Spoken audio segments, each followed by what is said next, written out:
Gabbard from Hawaii is running for president as a Democrat. Some of her foreign policy views diverge from those of official Washington, so they're trying to destroy and defame her. Interesting. We've got details after the break. Assad in Syria because she opposes keeping American troops in that country.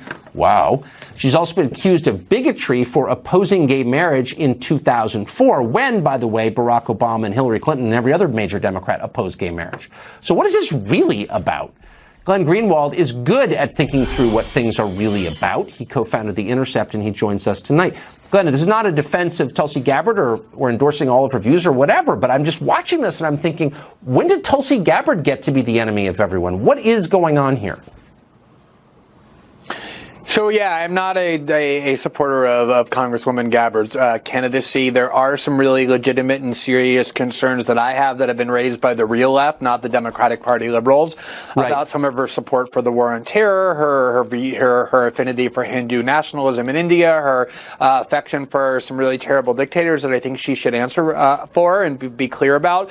But what's really going on is twofold. One is that in 2016, she resigned from the Democratic National Committee because she accused Debbie Wasserman-Shultz and the DNC of cheating on behalf of Hillary and then supported Bernie Sanders. So Democrats hate her for that. But they also hate her because she's been questioning a lot of Washington orthodoxy that both political parties support, including why it is that we continue to try and change the regimes of countries far away, like in Syria, and why we continue to prop up regimes that make the world hate us, like we do in Saudi Arabia. So for better or for worse, she deviates from a lot of the Washington consensus. She's hard to put into a liberal or a conservative or a right wing or a left wing box. And that's what Washington really hates the most, are people who are kind of independent minded and critical thinkers. But there's something so stealthy and feline and dishonest about the way they're attacking her. If you don't like her foreign policy views, then let's just say so. But no one ever really wants to debate what our foreign policy should be. They just attack anybody who deviates from their own dumb ideas. Have you noticed this?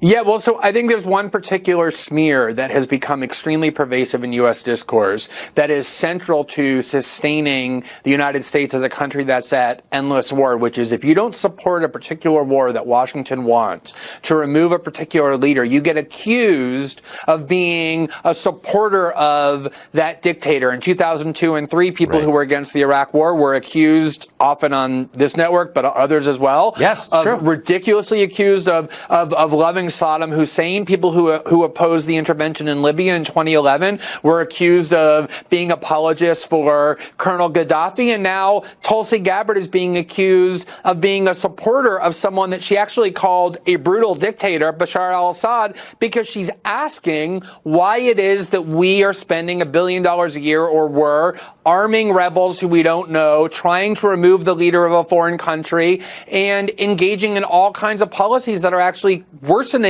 the security of the United States rather than helping them. You can criticize her, but to accuse her of being a supporter of, or a best friend of, as Claire McCaskill put it, Bashar al-Assad is just idiotic, but it's really toxic as well, because it's the kind of argument hauled out always to defend Washington foreign policy. It's the kind of argument that ends the argument, and that's the point. Glenn Greenwald, thank you always for your incisive views on that. Good to be with you, Tucker. Thanks. Thank you. That's about it for us tonight. We'll be back.